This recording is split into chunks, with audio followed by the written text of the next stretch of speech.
mañana, de la vida que trae, hermano, el nuevo día. Y realmente lo que el Señor quería llevarle a ella, hermano, era una renovación mental y espiritual. Lo que traía, hermano, si usted mira una cabeza con rocío, hablando figurativamente, porque si ahí dice, mi cabeza está llena de rocío. Cuando me recuerdo yo en mi pueblo, hermano, en San Marcos, nos levantábamos con unos jóvenes a caminar y nos íbamos a un balneario y nos quedábamos a veces por lugares donde había pastos verdes y veíamos las bolitas de rocío que estaban sobre el monte. Pues algo así estaba en la cabeza del Señor. Que eso nos habla a nosotros, hermano, de vida espiritual, de pensamientos claros, de ideas claras. Nos habla a nosotros de ideas brillantes, de sabiduría que Dios puede traer desde lo alto. Y voy a decir que ahora, hermano, en estos días, usted y yo vamos a necesitar del rocío que está depositado en la cabeza del Señor. Que traigamos nosotros, hermano, experiencias de gente que ha pasado por situaciones difíciles para poder nosotros también caminar. Dice, mis cabellos de las gotas de la noche. Pero usted sabe, y no es ese el texto que nos acontece estudiar, ella no quiso abrir. El Señor quería transformarle su mente, y usted no olvide, hermano, que la transformación de la mente y de los pensamientos, las grandes batallas espirituales, ahora en estos días, hermanos, se están librando en la mente de la humanidad, de la gente, de las personas, de la iglesia. Hay mucha gente, hermano, que está siendo dardeada espiritualmente sobre su futuro, sobre su salud, sobre su economía, sobre su familia.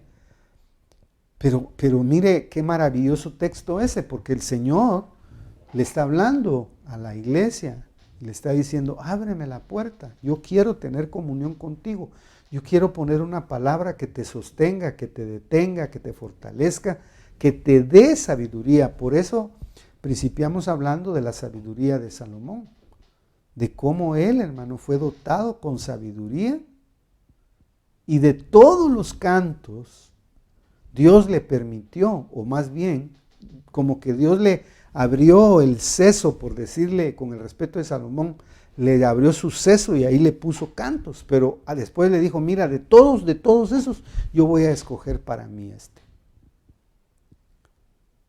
Entonces, es tan importante esa parte, es tan necesario que nosotros sigamos trabajando nuestros pensamientos, nuestras ideas, porque lo vamos a necesitar. Vamos a necesitar generar ideas para saber cómo no quedarnos encajonados, hermano, cuando hay movimientos laborales. La iglesia va a tener que estar renovando sus pensamientos. Por eso a mí me interesa dejarle esta palabra, porque mire cómo la Escritura, hermano, tiene el cuidado de guardar ciertos versículos que son muy aplicables. Por eso hoy entiendo yo, hermano, que la palabra es viva. La palabra no la puede usted encajenar. La palabra cobra vida en cualquier circunstancia y etapa que la iglesia está viviendo. Es su gran acompañante. Cuando el Señor habló, por ejemplo, acerca del Consolador, yo no tengo el texto tan a la mano, pero yo recuerdo, hermano, que en Romanos, cuando el Señor está hablando a la iglesia, está hablando del Consolador. Romanos 8.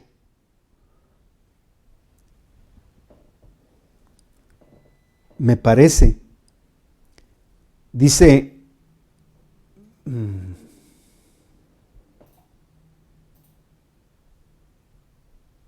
pero está hablando de todas las aflicciones que la iglesia ha pasado. Y habla del Consolador. Tal vez voy a buscarle el texto y no se me viene a la mente ahorita, pero dice que Él nos dará otro Consolador en San Juan, pero ¿por qué dice otro Consolador? Porque había otro Consolador, no solamente el Espíritu Santo, sino era Cristo el primer Consolador. Entonces nosotros estamos en medio de dos Consoladores. El primer Consolador es el Espíritu, la palabra viviente, que es nuestro gran acompañante a lo largo de nuestra vida. Lámpara es a mis pies tu palabra y lumbrera en mi camino. Quiere decir que el creyente va a tener necesidad, hermano, de tener una voz a su mano derecha y va a tener necesidad de tener la consolación, el auxilio, la orientación del Espíritu Santo. Y no se va a perder. Así como yo siempre lo he comparado, hermano, con las dos barritas que tenía el arca del testimonio, y que los sacerdotes la llevaban bajo sus hombros y la llevaban en una dirección derecha.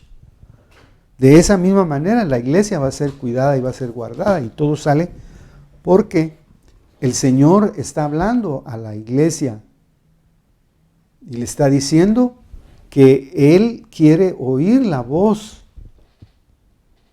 En Cantares 2:14, paloma mía, estás en los agujeros de la peña, refugiada en el Señor. Digamos, hermano, ¿a dónde vamos a ir nosotros a refugiarnos sino al Señor? Entonces hay gente, hermano, que no haya ni qué hacer, que corren de un lado para otro, que están, hermano, buscando salidas, que están buscando, hermano, cómo salir de sus problemas. Y a veces se van a refugiar, hermano, yo no estoy diciendo que no vayamos a buscar que nos auxilie alguien en quien nosotros podemos poner nuestra fe y nuestra esperanza como persona. Pero también, hermano, qué importante es saber que nuestra única y verdadera esperanza es Dios. Por eso es tan interesante, hermano, el pasaje, porque nos está hablando a nosotros de la necesidad de que nosotros nos refugiemos en el Señor. Por eso dice, paloma mía, que estás en los agujeros de la peña y en lo escarpado de los parajes, porque son los dos polos. Digamos, un paraje escarpado es un lugar, hermano, en donde uno no sabe para dónde agarrar. No hay una orientación, no hay una ruta. Uno necesita que le den dirección. Y hay mucha gente, hermano, que está pasando aflicción y que se esconde. Por eso dice, muéstrame tu rostro. No vaya usted, hermano, a buscar solamente en los planos naturales, sino no nos olvidemos, hermano, que nosotros fuimos cortados de la peña eterna. De ahí nos escondemos. Moisés, hermano, en sus grandes dramas de peregrinaje con el pueblo de Dios, llegó un momento en que él ya no quiso seguir caminando. ¿Por qué dijo, Señor, si tu presencia no va conmigo, yo no sigo caminando? Entonces quiere decir que llegó un momento, hermano, en que él se sintió solitario, en que él sintió que Dios no iba caminando con ellos, o que pensó que por la rebelión del pueblo, hermano, él iba a caminar solo. Y el Señor, en su infinita gracia, hermano, le mostró que no, que el Señor iba caminando con ellos, que iba a caminar con ellos. Yo, por ejemplo, me venía a la mente ahorita un pensamiento. Yo tuve, hermano, hace muchísimos años la gran y preciosa experiencia de tener una visión del Señor. Lo he contado y usted me lo ha escuchado. Y a veces, hermano, me viene a la mente, y hoy en la mañana, después de que estuve haciendo mi devoción un ratito, hermano, nada más, un momentito, yo le comencé a preguntar al Señor algunas cosas. Pero hermano, la pregunta en sí era, Señor, ¿estarás tú realmente con nosotros? ¿Estarás caminando, Señor, todavía con nosotros en esos temores? ¿Será que tú estás edificando verdaderamente a tu pueblo o no lo estás edificando? Pero fíjese, hermano, que me fui a sentar a mi escritorio, porque yo llevaba en la cabeza, hermano, la experiencia que había tenido hace más de 20 años, hermano. Y de una forma tan instintiva yo abrí la Biblia. Y recuerdo, hermano, que hace 20 y tantos años, cuando yo tuve la gran oportunidad de tener un faneros de Cristo, porque yo le consulté al pastor y le conté mi experiencia, y él me dijo, narrámela, y se la conté, y me dijo, fue un faneros. Es una experiencia que es como que tú lo hubieras visto por televisión.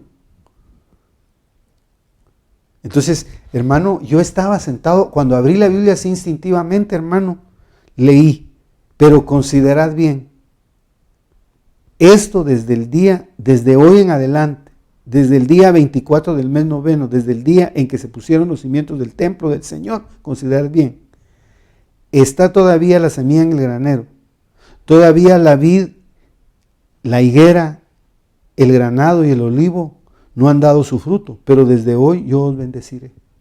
Pero ¿sabe por qué me impresionó? Y lo vuelvo a repetir, porque yo dije, Señor, ¿y qué fechas haremos hoy? Mire, yo hay días que no sé ni en qué calendario andamos, porque no soy de estar viendo calendarios.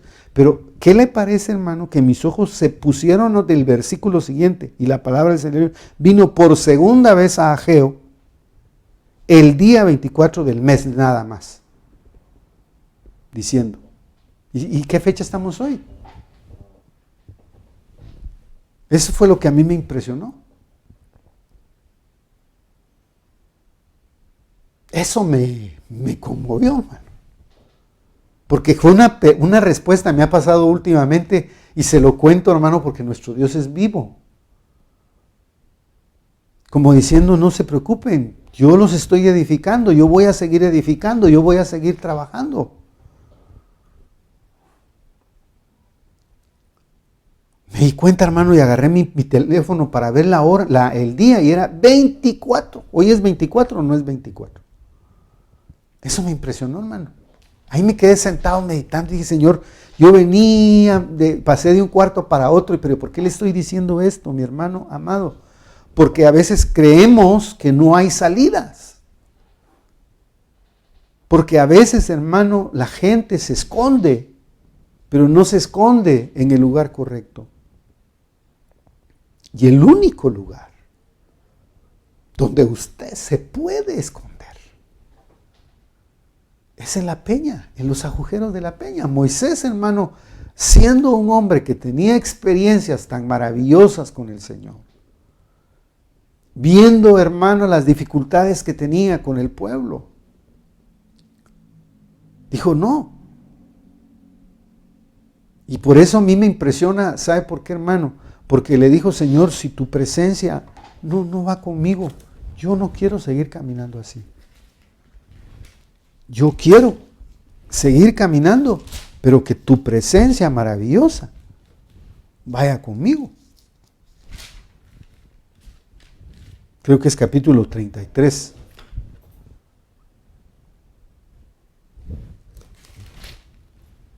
Verso 15 del libro de Éxodo.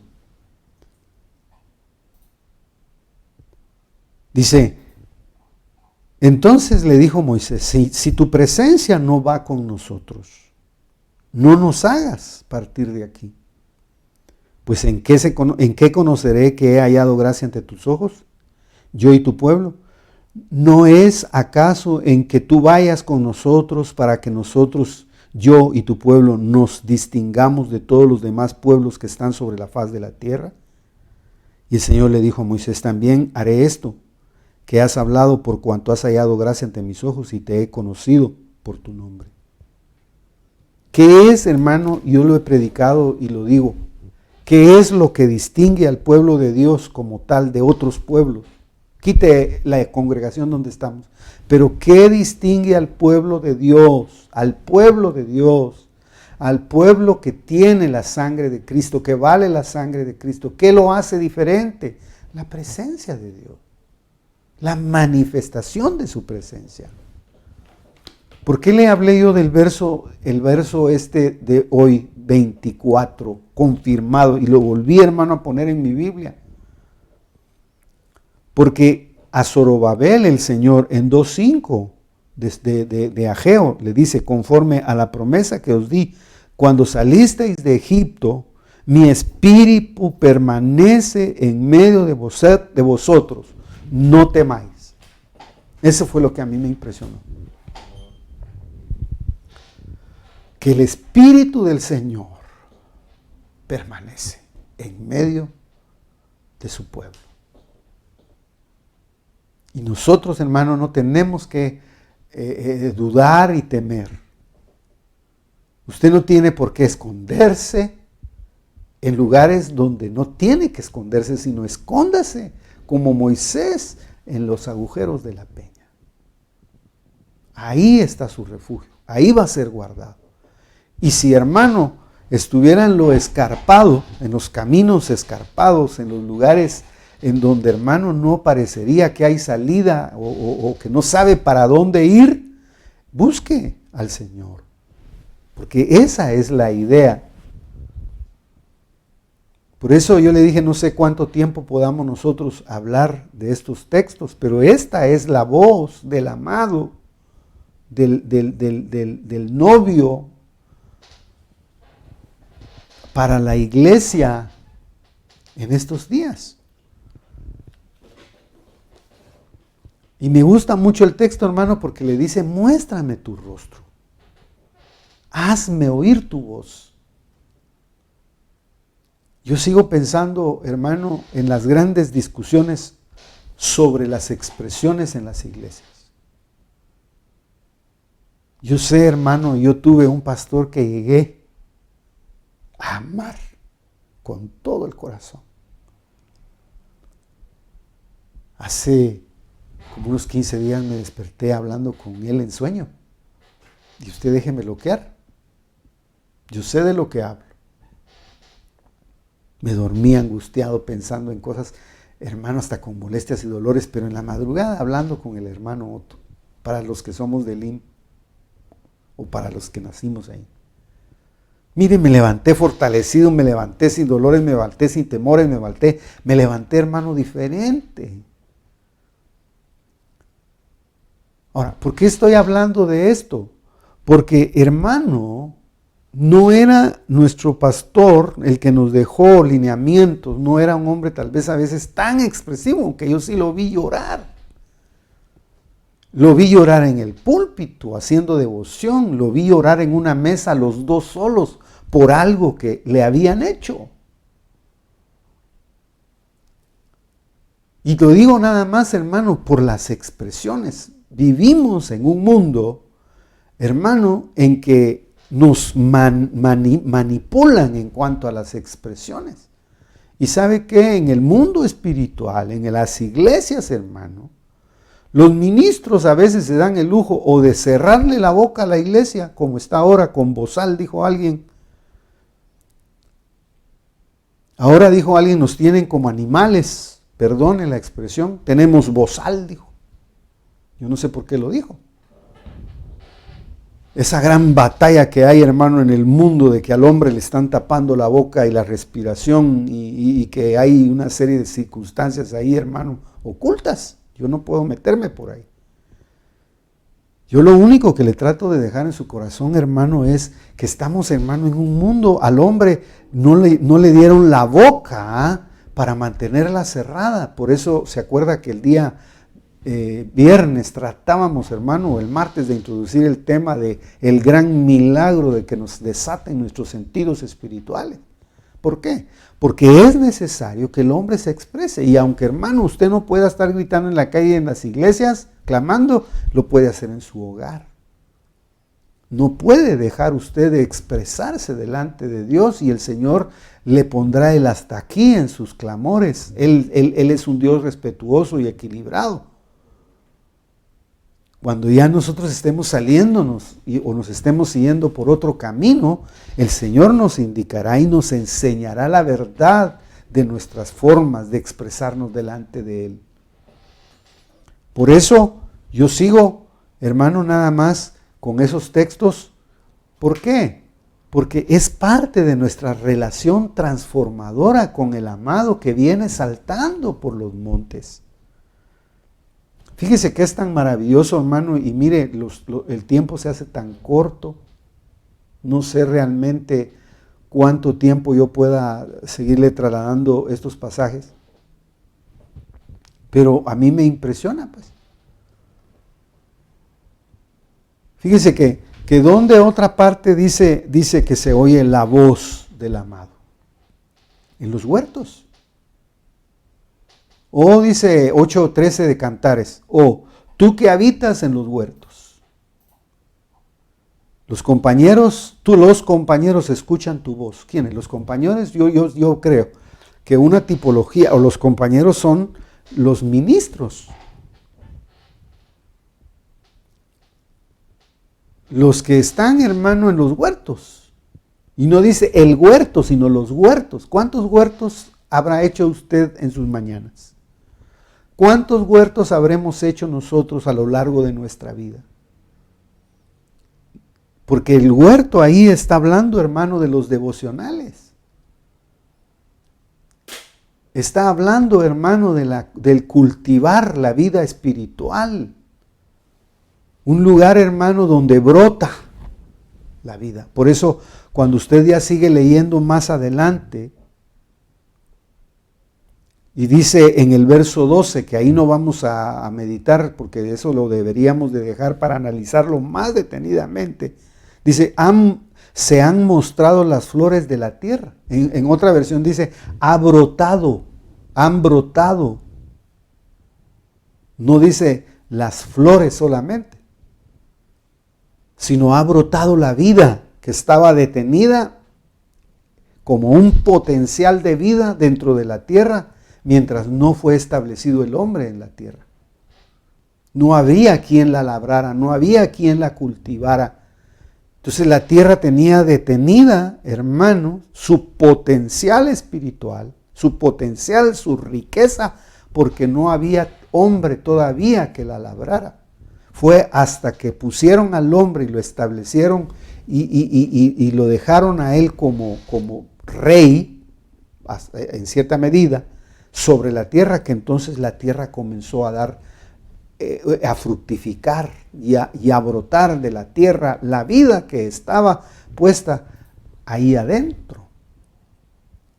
Y usted sabe, hermano, que eso habla del potencial que tiene una persona que ha sido bendecida por la lluvia. ¿No dice la Biblia, hermano, que la lluvia, la lluvia primera tiene una función y la lluvia postrera?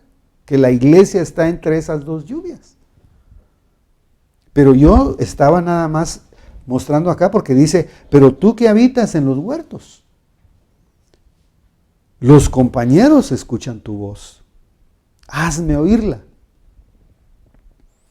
A veces necesitamos, hermano, oír la voz a través de aquellos que cultivan sus huertos espirituales, que tienen devocionales en Dios. ¿Por qué? Porque han aprendido a conocer la voz del Señor. Conocen la voz del amado. Es muy interesante, tal vez nada más esta como introducción que hacemos y nos quedamos tal vez en esa parte. ¿Por qué? Porque lo que a ella la admiró. Usted sabe que cuando no tengo yo mucho que explicarle a una congregación que es tan preparada, que significan obviamente los signos de admiración. Cómo, digamos, están los sentidos, hermano, tomados, arrobados por algo que lo hace a uno, hermano, no quitar la mirada. Y solo déjenme tal vez detallar otras cositas y terminamos porque el tiempo se nos fue. Me debe como 10 minutos, hermano, porque fueron los 10 minutos que el internet se fue. Pero es tan necesaria esta parte, ¿sabe por qué, hermano? Porque la voz ahí no es una voz cualquiera. Cuando la Biblia habla de que es el amado el que viene, fíjese, ella oye la voz del amado que viene sobre los montes. Y esa es una voz, hermano, tan graciosa. Yo la puse así, una voz tan graciosa, una voz es la gracia de Dios por medio de su voz. Va a ser una voz que va a cautivar, hermano, al que la oiga. Lo va a meter en una esfera, hermano, de amores con Dios. No es una voz cualquiera. Por eso yo traigo a colación, hermano, días pasados. Habían mensajes, había voz de Dios, habían profecías, habían manifestaciones por la voz de Dios, hermano, que a uno lo traían como loco, que lo traían cautivado, que no quería uno, hermano, regresar a su casa, que uno lo que quería era seguir hablando de lo que le habían regalado. Por eso es tan importante. Es la voz, dice, de mi amado. No es la voz del odiado, no es la voz de otra cosa. No es la voz de una persona ocurrente, hermano, que se pone hasta a hablar del Señor y la mezcla con malas palabras. Ahora, hermano, hay predicadores que salen, hermano, por los medios y por ratito le están hablando a usted del Señor y después le están hablando tonterías.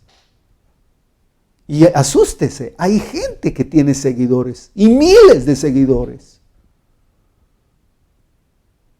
Por eso es tan importante esto, que la iglesia, hermano, oiga la voz del que viene saltando sobre los montes. A mí me impresionó algo que mi hija me dijo una vez acerca de los siervos. Que el siervo, cuando una manada se quedaba sin líder, el liderazgo lo asumía aquel que venía y hacía el salto con más gracia. Pues yo me comencé a acordar eso hoy en la mañana y decía, ¿quién es el que ha dado el salto de mayor gracia para llegar a ser nuestro líder? Jesucristo. Por eso Juan, hermano, lo señaló y dijo, vimos su gloria, lo vimos lleno de gracia y de verdad, vimos su gracia.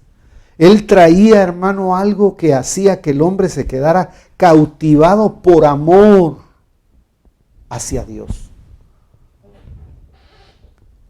¿Qué es la gracia? Es una especie, hermano, de arrobamiento espiritual que hace que sus sentidos perciban la gratitud de Dios. Por eso yo no concibo, hermano, que en el Evangelio haya gente malagradecida. ¿Sabe usted, hermano, que hay escritores que creen que uno de los factores más poderosos de la sanidad es la gratitud?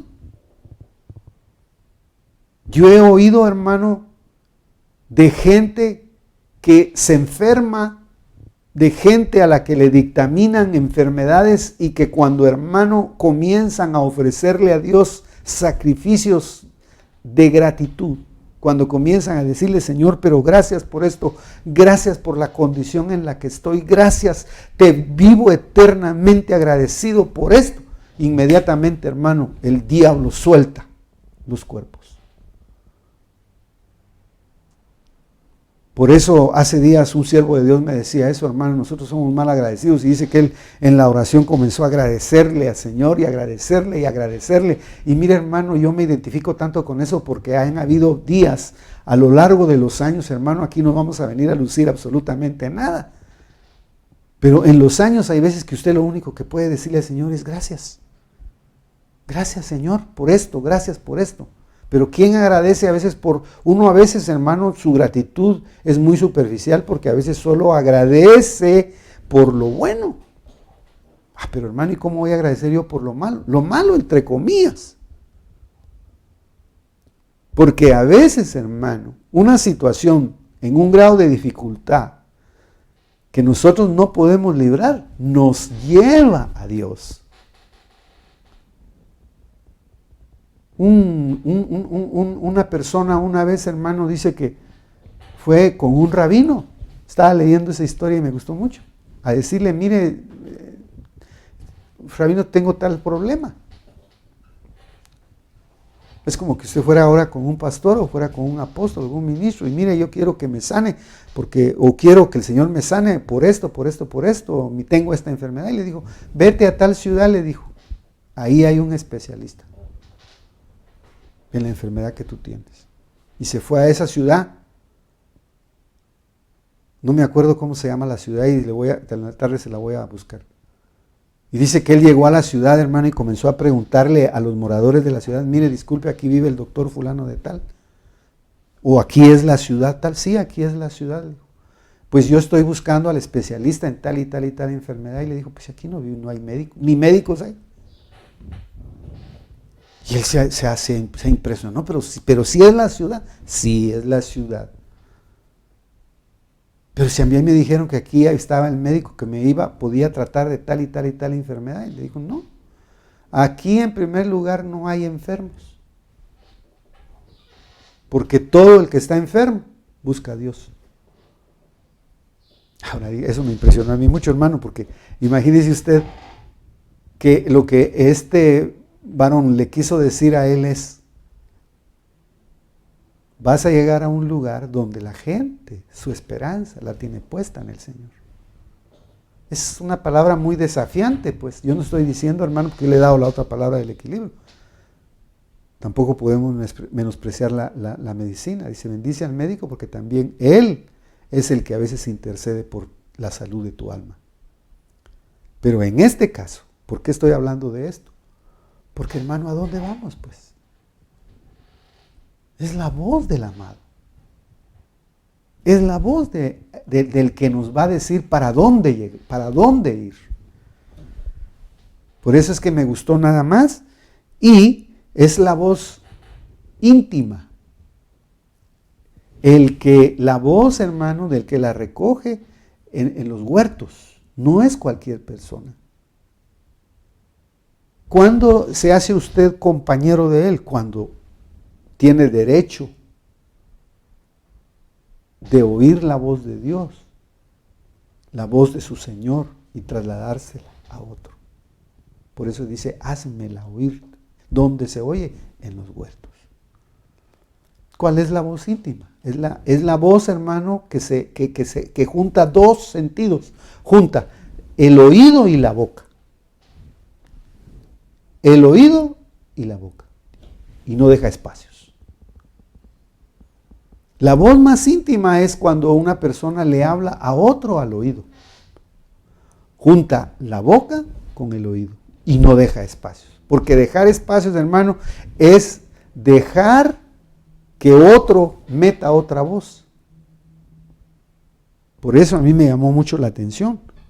Y sabe usted que, por ejemplo, esa voz la tenía solamente un discípulo, que era el discípulo amado. Porque era una relación entre el Hijo amado, muy amado, no era una voz cualquiera. Solo con que eso yo lo defina, yo creo, hermano, que nosotros nos vamos a quedar hoy fortalecidos y usted se va a poner a decirle, Señor, por favor, ayúdame y enséñame a escuchar tu voz. Esta voz está registrada en el libro de Juan. ¿Y sabe cuál es la voz? Es la voz que se oyó cuando el Jesús Señor se bautizó y cuando fue al monte de la transfiguración. Este es mi Hijo amado, al cual yo solicito que oigan. Por eso es tan maravilloso esto, hermano, porque el término ahí, cuando dice, y se oyó una voz, ese término ahí no era una voz cualquiera. Dice, en las Biblias más apegadas al pensamiento hebreo es la voz col. Y se oyó una voz col. Y esa voz la oyó y atestigua el discípulo amado. ¿De quién? Que la había oído el Hijo amado. Muy amado, decíamos en una oportunidad. Juan 10, 23, 27, y con ese texto terminamos. Dice, lo curioso es que el Señor, cuando declara acerca de la voz, ¿quién la conoce? Sus ovejas. Dice, oyen mi voz y yo las conozco y me siguen. Por eso yo quería, dejarle, porque la palabra, la voz col, cuando usted define etimológicamente esa palabra, es una voz, hermano, que está relacionada con ser apartado, ser purificado. Yo la estaba estudiando hoy en la mañana y es una voz que significa, hermano, apartarse, purificarse, limpiarse. Es muy, muy interesante el término. Por eso es que es necesario, este punto. Y hasta habla, hermano, y tiene una connotación, dice, de estar loco, fíjese. Cuando usted va al término col, voz col, es una voz que tiene que ver, hermano, con apartarse, purificarse y como volverse medio loco. Y yo veo, por ejemplo, que el Señor en determinado momento en Juan capítulo 10, verso 30, creían que estaba loco. Dice, está fuera de sí. ¿Qué cosas haría el Señor, hermano, que creían que estaba loco? Dice, ese demonio tiene, dice, está fuera de sí. La voz, col, tiene una raíz etimológica que es Geatzil, que quiere decir purificar, separar, apartar o enloquecer. Por eso cuando usted entra al mundo espiritual, hermano, y oye la voz del Señor, pueden pensar que está oyendo voces extrañas. Claro, todo eso hay que enmarcarlo dentro de lo etimológico, pero solo déjeme decirle este último verso, que ya lo repetimos y tal vez sería bueno ponerlo. Juan 10, del 23, Juan 10, 23, 27 y 28. Porque en ese texto está el pasaje en donde dice, mis ovejas oyen mi voz, conocen mi voz. Y ¿sabe por qué me gustó el pasaje? Porque dice, y yo las tengo en mi mano. Y nadie me las arrebata. Juan 10, 25. Dice, Jesús les respondió, yo os he dicho y no creéis. Las obras que yo hago en el nombre de mi Padre, esas dan testimonio de mí. Pero vosotros no creéis que yo soy, dice, pero vosotros no creéis porque no sois mis ovejas. Mis ovejas oyen mi voz y yo las conozco y me siguen. Y no solamente lo siguen, sino Él, dice, les da vida eterna y jamás perecerán y nadie me las arrebata de mi mano. Quiere decir, hermano, que cuando el creyente, esta mujer, tipificando la novia, tipificando a la iglesia, oyó la voz, col, oyó la voz que enloquece por Dios. Por eso el Evangelio, cuando Pablo está hablando acerca de la locura de la predicación, dice, porque para el que se pierde, la cruz, el mensaje de la cruz es locura. ¿Por qué? Porque va más allá de lo lógico, de lo razonador carnalmente, porque hay un tipo de razón espiritual. Por eso, hermano amado, es que en estos últimos tiempos el Señor va a ir abriendo los sentidos de la iglesia para que la iglesia abra su mente y pueda recibir esa voz agraciada de Dios que la va a hacer superar sus problemas. Saltar montes, bíblicamente, está hablando, hermano, de que Él cuando venía saltando los montes, ¿sabe qué estaba diciendo? Yo les voy a enseñar a ustedes cómo liberarse y cómo salvar dificultades, grandes dificultades y grandes problemas. Yo vi esta mañana en mi mente al Señor saltando montes y collados, como diciéndole a la iglesia, yo le voy a enseñar a mi iglesia cómo resolver los problemas que ellos creen que no se pueden resolver. Eso me impresionó. ¿Y sabe por qué es tan bonito, hermano? Porque Él va a dar la gracia. Él le va a dar a usted la gracia. Perdone que me haya tardado tanto hoy, hermano, pero si yo no aprovecho esta mañana, no aprovecho otra. Y hay tanta verdad y tantas riquezas en su palabra, solo en un texto, que uno dice, Señor, de veras, tu palabra nos sostiene, tu palabra nos da vida, tu palabra nos hace caminar. Y no olvide que ahí dice claramente, la palabra es lámpara. Y esa palabra, si usted oye la voz de Dios, que fue la voz que oyeron los discípulos cuando dijo, y lo he glorificado. Así que algunos creyeron que era un ángel el que estaba hablando. San Juan capítulo 12. Y otros creían que era un trueno. No la podían definir. Pero que si era la voz del que venía saltando por los montes.